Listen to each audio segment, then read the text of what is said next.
Calf কত ধরনের হয়? বন্ধুরা, সাধারণত কাফ 4 ধরনের হয়। প্রথম যে ধরনের কাফের কথা আমরা বলবো সেটা হচ্ছে ড্রাই কাফ বা শুকনো কাশি। ড্রাই কাফ বা শুকনো কাশিতে কোনো বালগাম বা শ্লেষ্মা দেখতে পাওয়া যায় না।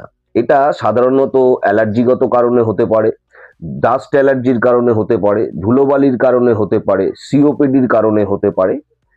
তো এইটিকে আমরা বলি শুকনো কাশি বা ড্রাই কাফ। আরেক ধরনের কাফ যেটা দেখতে পাওয়া যায় সেটাকে বলা হয় ওয়েট কাফ বা প্রোডাক্টিভ কাফ। এই ধরনের কাফে আপনি কাশির সঙ্গে শ্লেষ্মা উঠে আসে বা বালগাম বের হয়।